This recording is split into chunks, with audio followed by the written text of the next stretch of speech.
midweek just to come together, have the Bible open, and have this opportunity for you to lay foundational understanding afresh in our hearts as we are students of your word.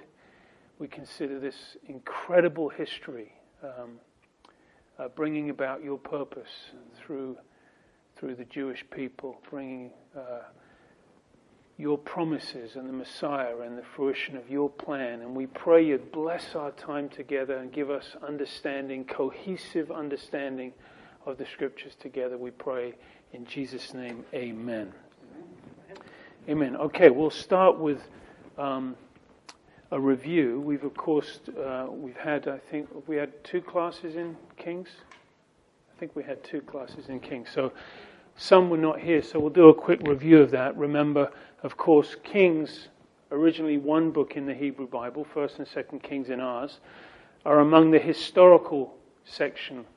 So this little timeline, of course, Genesis, the Pentateuch is also on a timeline, but the historical books, these 12, from Joshua to Esther, and the Kings being right in the middle, covers a few hundred years and effectively looks at the line of the kings, the unfortunate decline of the kings, and leads us all the way through to the captivities, first of the northern kingdom and then of the southern kingdom.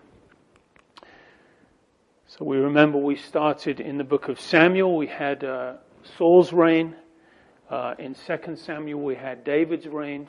And then in 1 Kings we have Solomon's reign. And these 3 kings together are what we call the United Kingdom, about 120 years or so of these 3 kings. And after Solomon, and because of Solomon's sin, the kingdom divides. It's a consequence of Solomon's departure into idolatry, and God says, okay, these part of the kingdom will be ripped from you, and the 10 northern tribes are taken from Solomon. And after Solomon, from that time forth, you have the northern kingdom, which is Israel. So after Solomon, when you read Israel in the Bible, it's speaking of the northern kingdom. And then in the south, you have Judah, the southern kingdom, which of course, Jerusalem being the capital there. And if you see on this chart, Israel goes all the way along to here, which is 722 BC of the Assyrian captivity. And the southern kingdom goes to 586, or it started actually 605 with the first siege of Nebuchadnezzar. But 586 is the date we remember because that's the actual destruction of the temple. Although Jeremiah's 70 years begins at 605, so whatever. We understand that. So, and then after that there's the 70-year captivity and the returned remnant under Zerubbabel, Ezra, and Nehemiah in those 3 returns.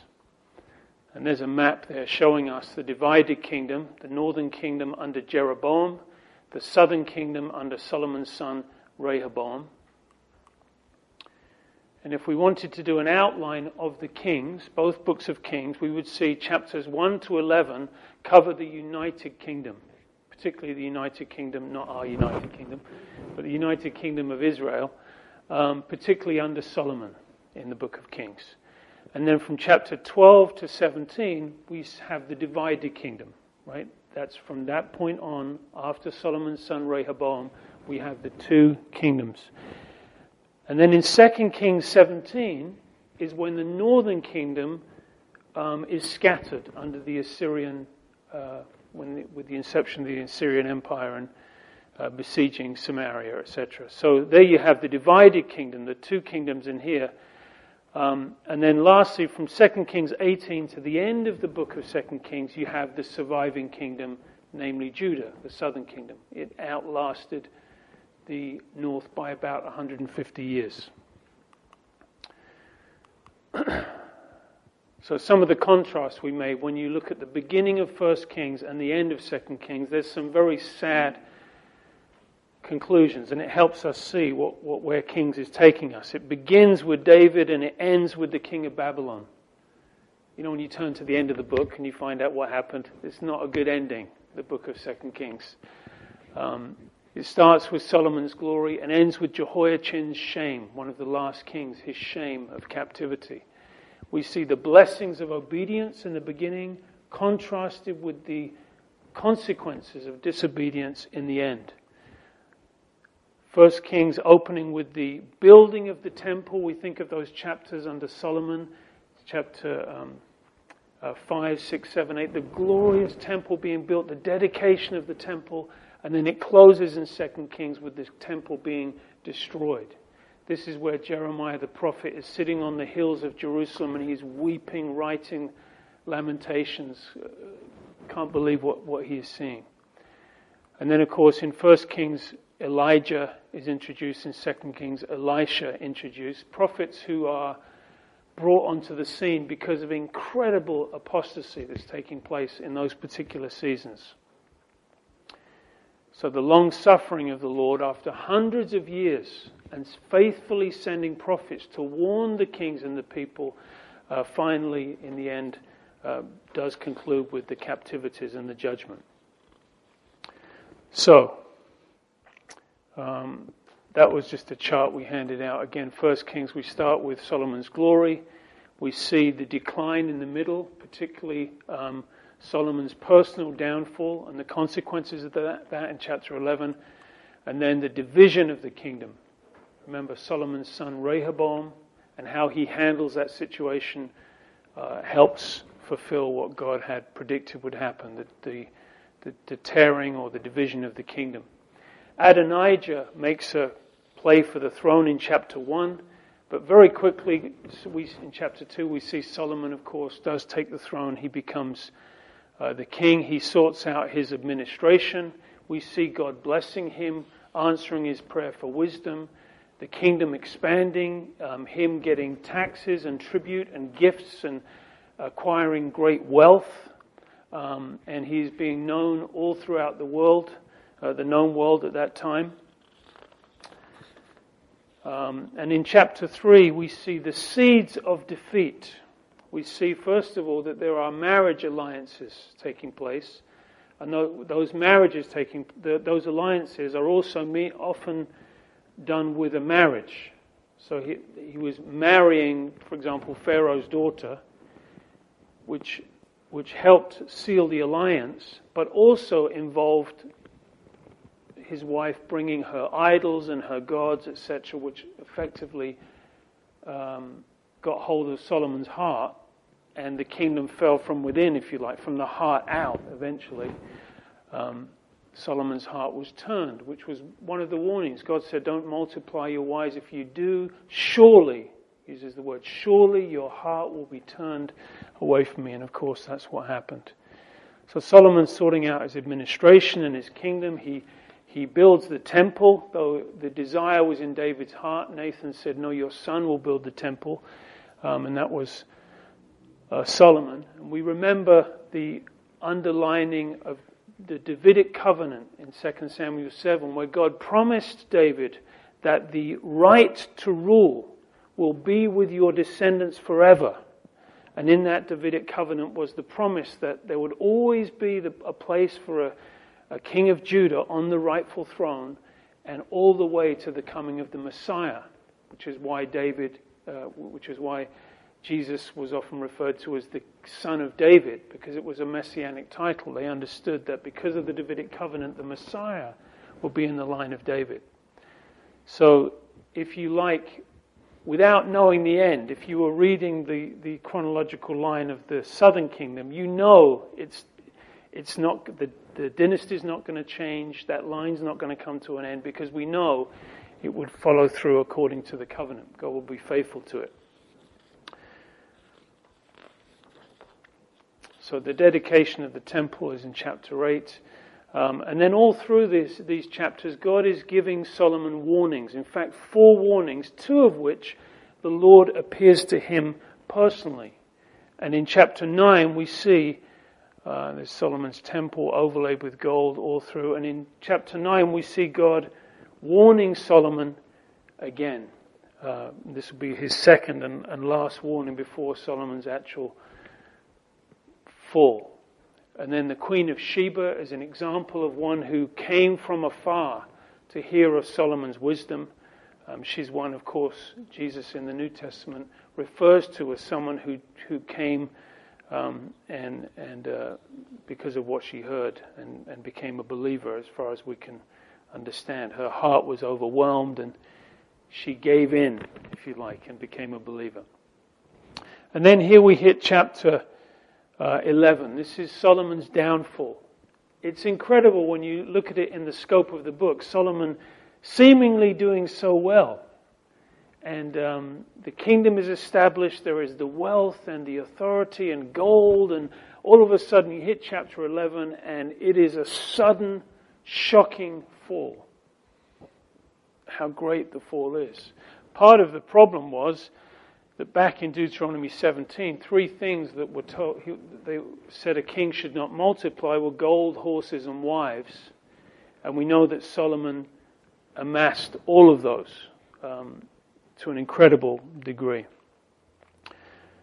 So his downfall, he turned to idolatry and different images, and it says in verse 9 of chapter 11, so the Lord became angry with Solomon because his heart had turned from the Lord his God.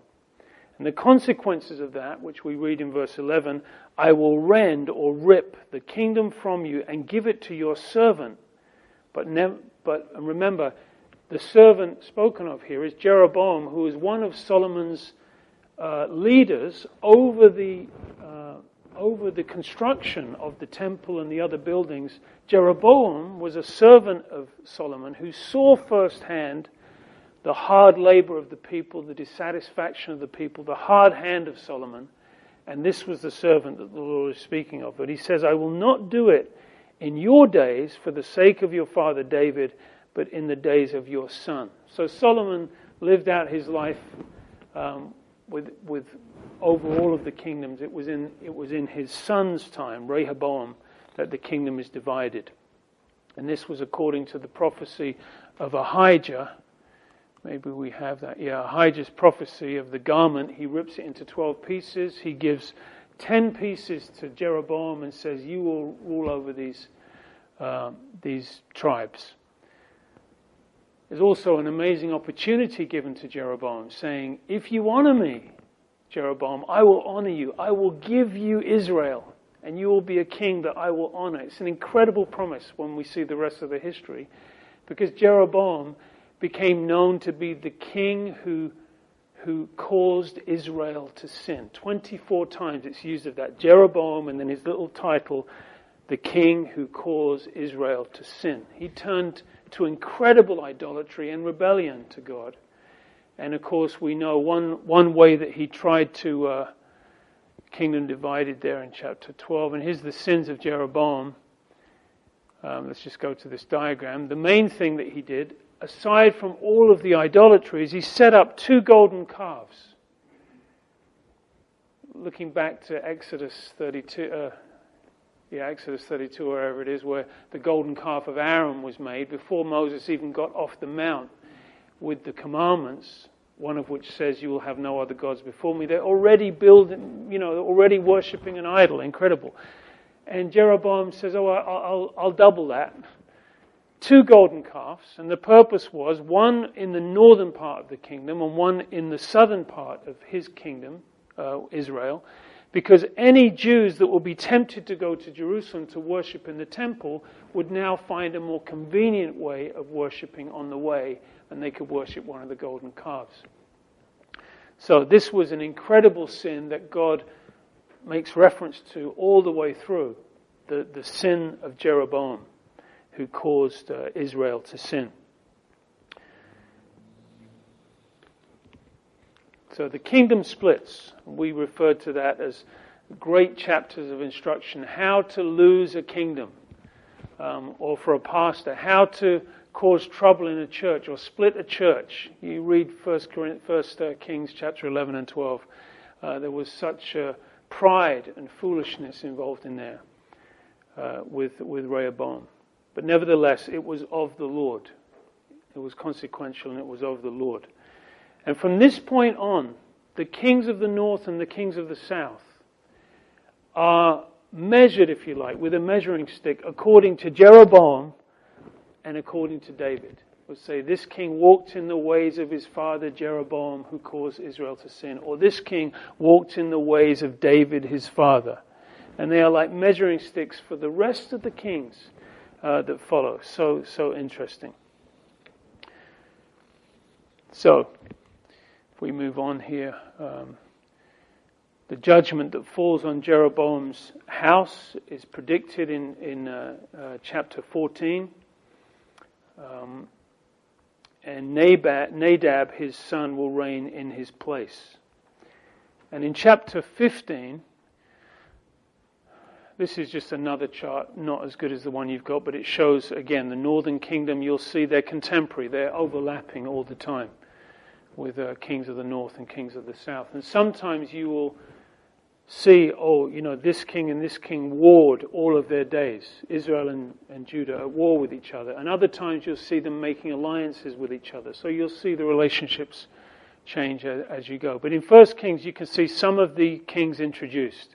Abijam and Asa, these are kings of the south. And then Nadab and Baasha are kings of the north. These are the first two of each in chapter 15. So it starts following the kings of Judah and Israel. In chapter 16,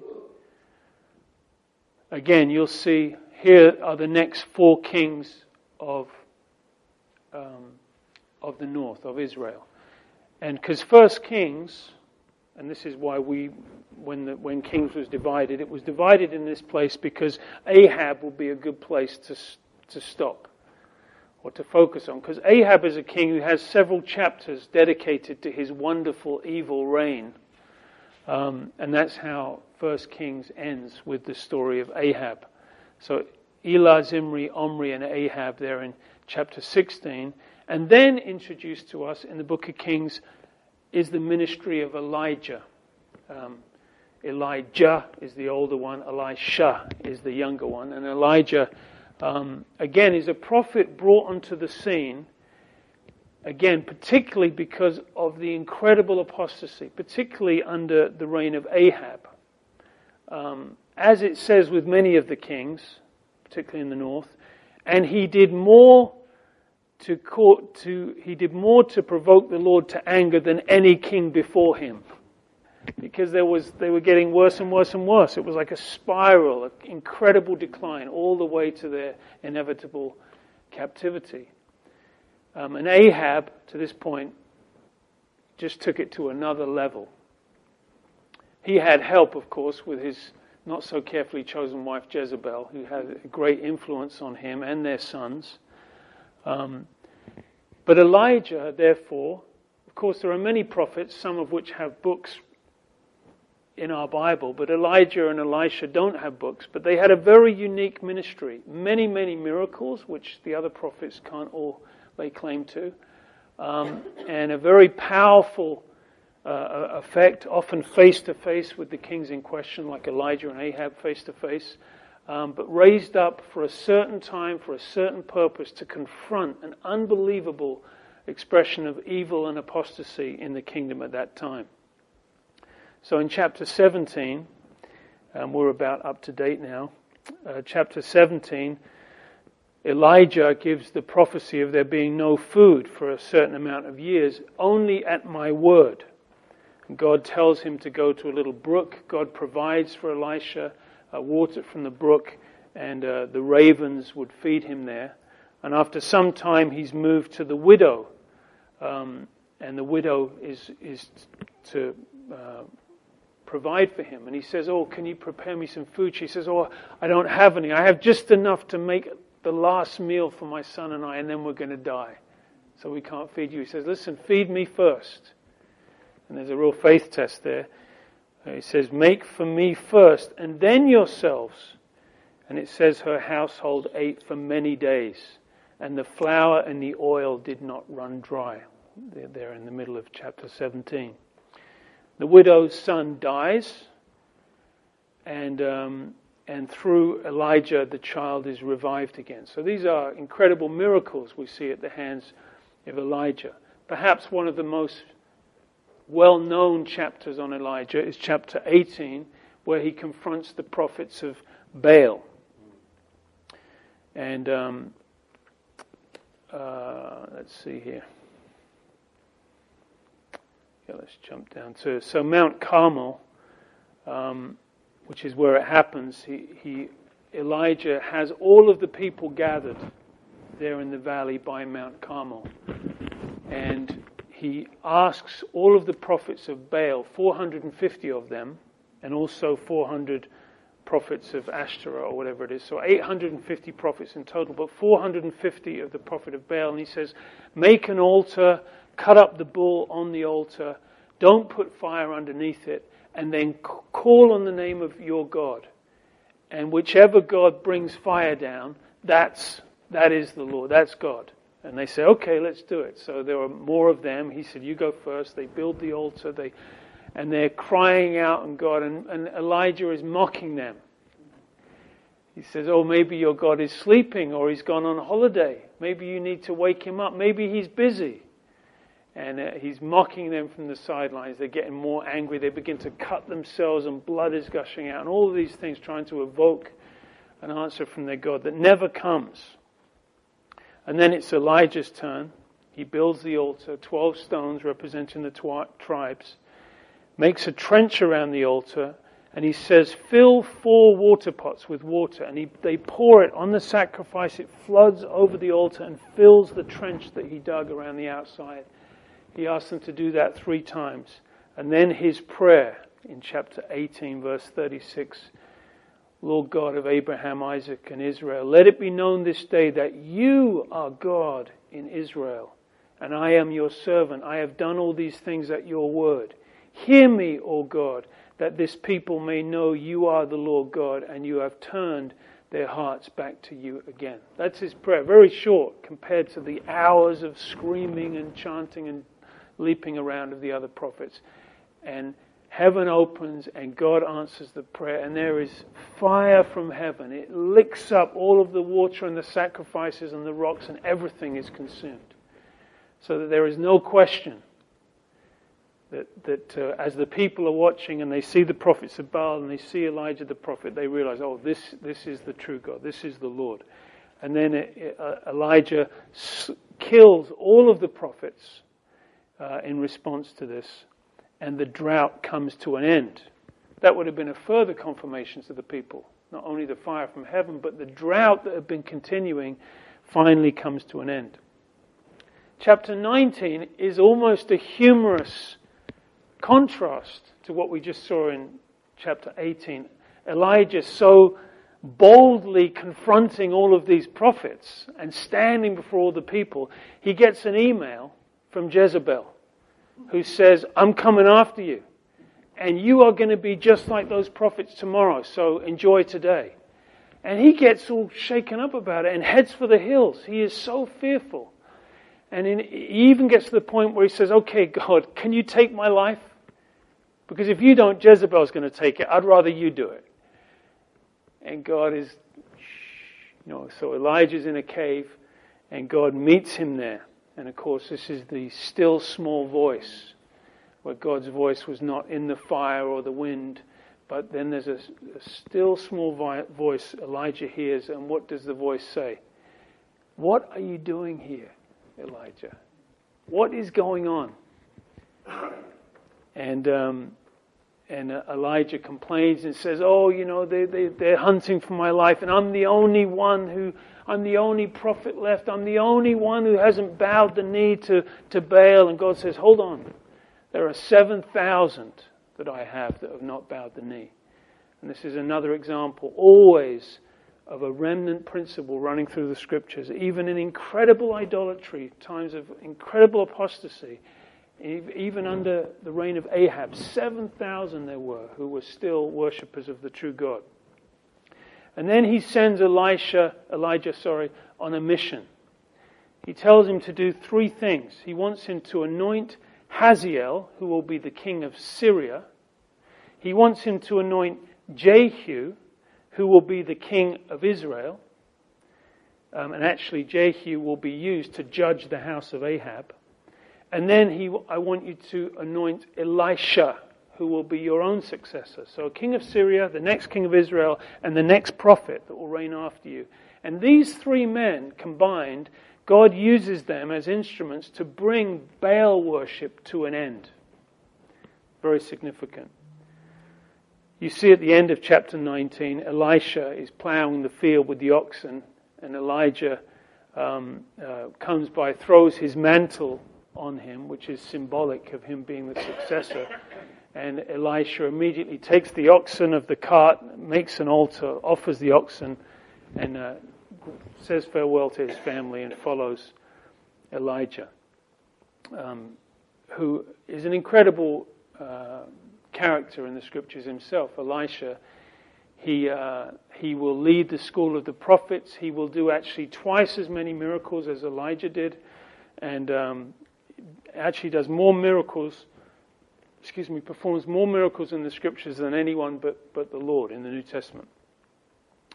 Okay, chapter 20, as we head to the end of 1 Kings, chapter 20 now introduces us to this last king, Ahab. And these final chapters focus in on his life. Ahab is against the Syrians. The Syrian king, Ben-Hadad is his name. And Ben-Hadad comes up against Samaria. Remember, Samaria, we're not saying some area, it's a specific place. Samaria, the capital of the north. And the king of Syria comes up against Samaria. And he says, I'm going to turn Samaria into dust. And Ahab, quite arrogantly, says, well, don't boast before you've, let him who puts his armor on, don't boast until he takes it off. And this puts fire on the furnace. He says, okay, we're coming for you. And a prophet is sent to Ahab and says, God will deliver the host into your hand. Now there's an incredible principle to take from this, and countless stories like this through the book of Kings. That even though some of the kings were not obeying God, not following God, they were worshipping idols in some cases, God still, out of pure grace and a heart for his own people, would, in this case, even sometimes send a prophet to confirm that he would give them the victory over their enemies. It's pure grace. It's nothing to do with merit, for sure. And the Lord killed the Syrians with a great slaughter. And he's warned that they will return, and they do. Israel is encamped like two little flocks of goats. The Syrians are filling the countryside. And the Syrians are saying, don't worry, because their God is a God of the hills and not a God of the valleys. So we've got them, because look at our strength in the valleys and our chariots. And God doesn't appreciate that. So he says, because they said that I'm a God of the hills and not a God of the valleys, you will have your victory in the valleys. And certainly they do have their victory over the Syrians under Ahab. And Ahab makes a treaty with Ben-Hadad. Instead of killing the Syrian king after the victory, which is what he should have done, he shakes hands with him, makes a deal with him. And a prophet is sent to Ahab, and the prophet disguises himself, plays charades or charades, what do we say? Charades? He disguises himself, pretends he's not a prophet, and he says, oh, listen, I've just come from the battle. I was told to watch over a man, and I was busy, and all of a sudden he escaped, and it was life for life. What should I do? And he says, well, you said it. You've got to pay with your own life. And then the prophet reveals himself, and he says, like Nathan said to David, it's about you. You're the man. You were given stewardship over that battle, over that victory, and you spared Ben-Hadad. And because of that, you will face the consequences. So the king goes home, and he's upset about that, because he's told that he's not going to be honored. Chapter 21 is the sad, tragic story of the vineyard of Naboth. It's a very sad story when, unfortunately for Naboth, his vineyard was siding on to Ahab's palace. You know, in real estate they say location, location, location. Well, that's what Ahab said. He said, oh, your vineyard, it will be great for me because it's right next to me. I need a vegetable patch. Give it to me and I will give you a better one, or name your price. And Naboth says, oh, it's not for sale because it's inheritance from my fathers. I cannot give it to you. And again, Ahab goes home. He's really sad. He says he's not eating bread. He's lying on his bed, sucking his thumb, feeling sorry for himself. And Jezebel comes home and says, what's the matter? And he tells her, and she says, listen, you're the king. What are you talking about? I have it for you in the morning, no problem. So she sets up this cunning scheme of false witnesses against Naboth, and Naboth is killed, and she says, here's your vineyard. God sees that, and judgment that follows will be specifically because of that act against Naboth. The act is condemned by God. In fact, Elijah is sent to Ahab, and he cuts right through the small talk and says, have you murdered and also taken possession today? And he says, because of this, the Lord will cut off from Ahab every male in Israel. This is in chapter 21:21. And make your house like the house of Jeroboam and the house of Baasha. And also judgment is just tagged on there for Jezebel as well. One little note on Ahab's wickedness, 21:25. It says, there was no one like Ahab who sold himself to do wickedness in the sight of the Lord, because Jezebel, his wife, stirred him up. Quite something. Behaved very abominably in following idols. But notice this verse, and this caught me when I read this. So often there are these grace verses sprinkled in these chapters. 21:27 says, when Ahab heard of his judgment because of his wickedness, because of Naboth, when Ahab heard, he rent his garment, which was the act of tearing their clothes to express incredible sorrow and remorse and often repentance. So he rends his clothes, he wears sackcloth, and he was mourning. And God says to Elijah, and I can only imagine perhaps this shocked Elijah to hear God say this. God says, do you see how Ahab humbled himself before me? Because of this, judgment will wait for the days of his son and not in his lifetime. Quite something. Because of an act of contrition and repentance, God took note of that and showed grace, even to Ahab. It's quite something, really. And chapter 22 shows us that Ahab made an alliance with Jehoshaphat. Now, who's Jehoshaphat? If you looked at your chart, you'll notice Jehoshaphat is one of the kings of the south. He's the fourth along, the son of Asa. So here, Jehoshaphat in the south makes an alliance with Ahab in the north. In fact, Jehoshaphat, who by the way was one of the good kings, in fact there were only 4 reformers considered not only to be good, but to actually make reforms. And there's only 4 men, it says, that they followed God as their father David did. That little phrase. There's only mention of 4. Jehoshaphat, Asa, Josiah, and Hezekiah, I think it is. And Jehoshaphat makes an alliance with Ahab and the next 2 kings after Ahab, his sons. And he shouldn't have done that, because of the evil and the idolatry that was happening. But it seems that Jehoshaphat, my character study of him would be that he was a godly man, but had a sentimentality and was easily kind of influenced and swayed, and he made some mistakes in that regard. So in 22 here we see Ahab and Jehoshaphat. Jehoshaphat visits the king of Israel, and Ahab says, will you fight with me against Syria? And Jehoshaphat says, is there a prophet of the Lord that we could inquire? I'm not just going to jump into that blindly. Let's ask God. Because we'll see again in the future, Jehoshaphat is a man of God. He does love God, and he values the voice of the prophets in his life. So Ahab says, oh sure, I've got loads of prophets. Hey, send the prophets in, will you? So 400 prophets come in, and they basically say what Ahab wants to hear. They're false prophets. And Jehoshaphat says, well, yeah, but is there still yet a prophet of the Lord? And he says, well, there's Micaiah, but I hate him. He always is bringing me bad news.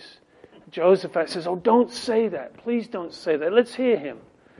So Micaiah comes in, they say, what have you got to say? And it seems as though sarcastically he says, everything's going to be okay. You're going to get the victory. Go ahead. And Ahab says, he's kind of mocking him. He says, no, tell me the truth. Okay, you want the truth? Israel will be scattered across the mountains and you're going to be defeated. And he says to Joseph, I told you, he's always against me.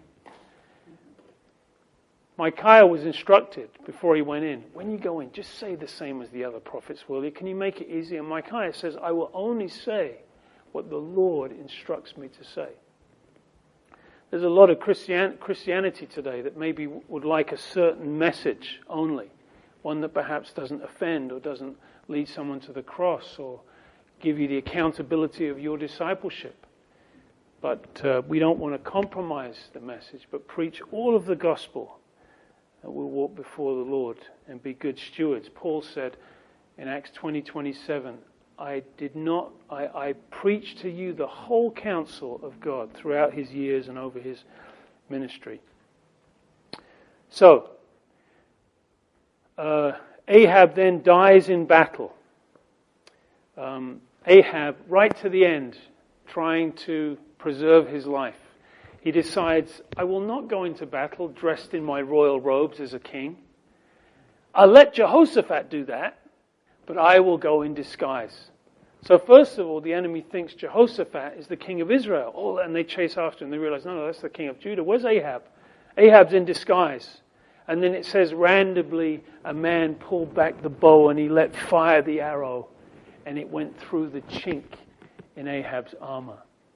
For judgment had been promised. It was coming. There was nothing he could do to avoid it.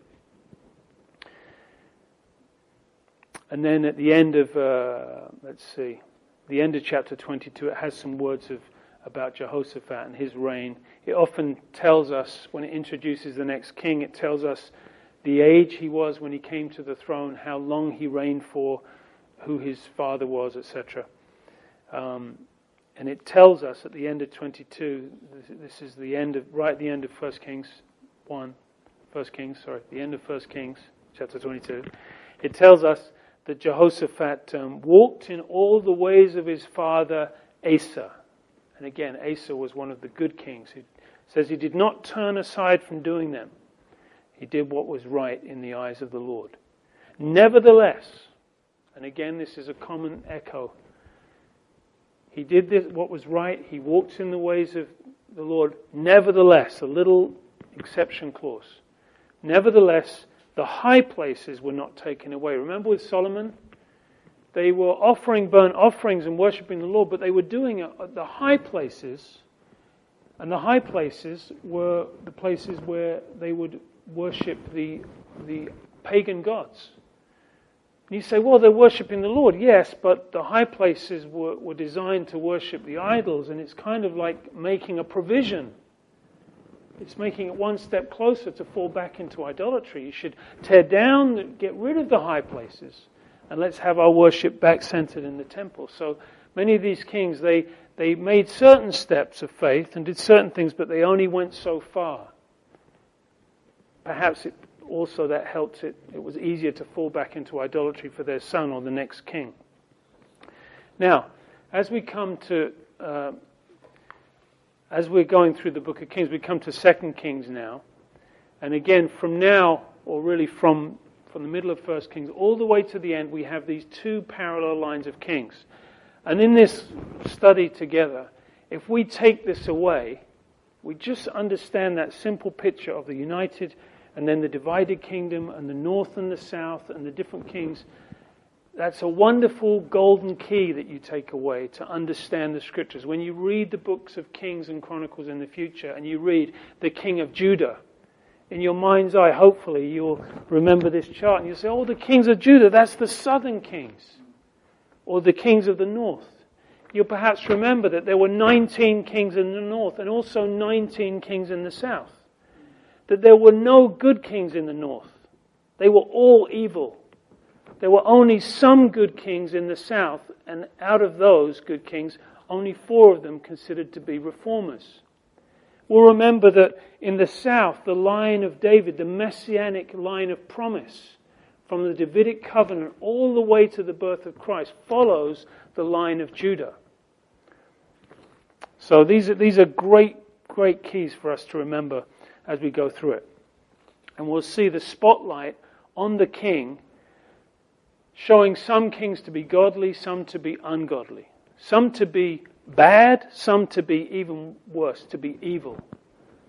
Some started evil like Manasseh and ended up turning and becoming good. Some started good and made some bad turns like Solomon himself.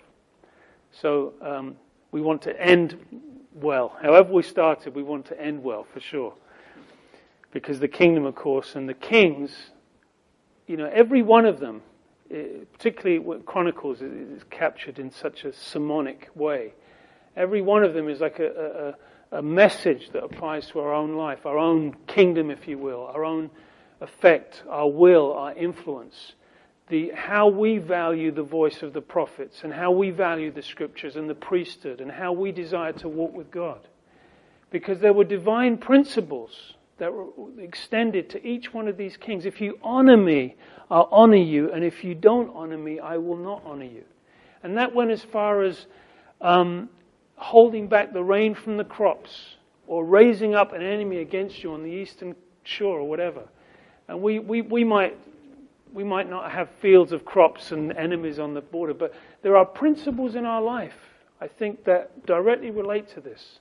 How God is honoring us or keeping his hands off or whatever, allowing things to take place in our life because he wants to always bring us back to the purest fellowship with him where possible. So it's so instructive. This isn't distant history we're studying. First of all, it's crucial history for us to understand just the unfolding of God's plan on the earth. It's literal history, and we as Bible students are looking through the eye of God's focus when we look at this small patch of land and this certain people group that God has chosen to unfold his purpose. And of course, in the story, we read about the names of Sennacherib and Nebuchadnezzar, and these literal, but the focus is God's people in God's land. This is where it all began, this is where it will all end. So for us, it's so fascinating, but it's not distant history, but it's also directly so applicable to our own lives, so crucial for us. And the verse that screams out to us when we consider kings is Proverbs 4:23, which says, "So guard your heart." Guard your heart. All the warnings that Solomon had and all the kings had through the voice of the prophets. But often they were too high or too proud to hear or humble their heart. So, if you take this in hand, and we perhaps won't go much further today, but take this in hand and let's look at the kings in the north to start with. So we remember that Jeroboam was one of Solomon's servants, and he's the first king of the north. One of the leaders who was under Solomon. He oversaw the labors. He rebelled against Jeroboam. This is where the kingdom split, and he is the one that created the 2 golden calves. He reigns for 22 years. The next king, Nadab, of course, he was a son of Jeroboam. Maybe here just to mention in the south, in fact, maybe I can bring this up, yeah. That's the same thing you're looking at. So here, in the south, all of these kings are of the tribe of Judah. In every case, it's the king's son who reigns after him, and it stays following the line of Judah. In the northern kingdom, there are 9 different dynasties. 9 times the dynasty changes. Sometimes a king, his son, and then his son, and his son will reign, but then he'll be killed. It will be a new dynasty, and then it will continue. 9 different dynasties in the north, and those kings were from different tribes. Only kings of Judah reigned in the south. So we can see Jeroboam's son Nadab, he reigned just for 2 years. And we read in 15:26, and he did evil in the sight of the Lord and walked in the way his father and in his sin which he had made Israel to sin. And that phrase, in his sin, the sin of Jeroboam, is specifically referring to the golden calves and turning people away from worshipping the true God in the temple, etc. So he continued, like father, like son in this case. But then there's a conspiracy, and here the dynasty changes. This is with the next king there, Baasha, the third one in the north. Baasha was the one who conspired against Nadab. He took his life. You'll notice in 15:28 it says, Baasha killed Nadab in the 3rd year of Asa of Judah. And again, typically you'd be reading the Bible saying, what does that mean in the 3rd year of this king? What does that mean? And it's just attempting to help us see the crossover. He's saying that Nadab killed Baasha in the 2nd year of Asa. So it just says that so that when you get to this king, you know who's on the throne in the south at the time. That's the reason it says that. So, and he reigned for 2 years. He did evil, etc. Then there was another conspiracy and another dynasty. Oh, sorry, that's Baasha, yeah. This is the 2nd dynasty with Baasha. When he became king, he killed all of the house of Jeroboam. And this wasn't uncommon. That when one king would come to the throne, one of the first things on the to-do list was to kill any of the seed of the previous king so that my throne can't be threatened. So that's exactly what he did. He didn't leave Jeroboam anyone that breathed until he had destroyed him, according to the word through Ahijah, the prophet. God had prophesied this to Jeroboam. Your house will be destroyed. And that was fulfilled under this king, a couple down the line. And there's a prophetical word against Baasha in 1 Kings 16. It says, you've walked in the way of Jeroboam, you've made my people to Israel sin. Surely I will take away the prosperity of Baasha and his house, and I will make your house like the house of Jeroboam. So a prophet is sent to Baasha and said, guess what? Do you remember what happened to Jeroboam's house? You know who did that? You did. And the same thing is going to happen to you because you haven't changed. You're the same. And that was a prophecy that was also fulfilled. Then his son, Elah, reigns in his stead. He reigns just for 2 years. And then there's another conspiracy. His servant, Zimri, this is in 1 Kings 16, who is a commander of part of his own army, conspires and rebels against him and strikes him and kills him, and he takes the throne. So this guy, Zimri, kills Elah, and this is very common in the north. This guy kills this guy, takes his throne, and he conspires against him, and it's very common. When this happened, all of Israel, when they realized that, When they realized that Elah had killed Baasha, when they realized Zimri had killed Elah, they said, oh, he's killed the king. Let's get Omri and make him king. So that's what they did. They got this guy, the next king, and they killed Zimri. Omri, by the way, Zimri was the shortest reign out of all the kings, 7 days. He almost made a week, but not quite. Before Omri took his place, Omri reigned for 12 years. And Omri begins the 4th out of the 9 dynasties in the north. And Omri sealed his marriage, the marriage of his son. He makes an alliance with the Phoenicians. And one of those Phoenicians, the daughter was Jezebel. And what Omri does is he makes an alliance. Where are we? I can't remember my glasses. Omri. He makes an alliance, and part of that alliance is that he marries his son off to a Phoenician princess by the name of Jezebel. Thanks, Dad. Thanks for that. Appreciate it. That would plague him until his grave. And of course, Omri follows the same as his father. In fact, in verse 25 of chapter 16, it says, he did worse than all than was before him. Okay, it's not a competition. You see, they always want to outdo the last guy, and with just becoming worse and expanding the idolatry. And then it says, Ahab, his son, reigned in his place. And this is where Ahab is introduced. It's the end of 1 Kings. Remember, it's those last few chapters dedicated to Ahab. He reigned for 22 years.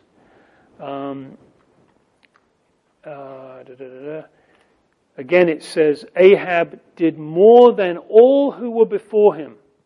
It says, for him, this is verse 31 of 1 Kings 16. It was a trivial thing for him to walk in the sins of Jeroboam. That's what it says. It was nothing. For him, it was nothing. That's just the beginning. It was a trivial thing that he took as wife Jezebel, the daughter of Ethbaal, etc. And we know the rest of that marital bliss and the story that unfolds. He set up an altar for Baal in the temple of Baal, and it goes through the different things. It goes through some of his sins. And as we mentioned, Elijah is the prominent prophet in his time. And then we have Ahab's Syrian victories in chapter 20. We referred to those, the God of the hills and the valley, etc.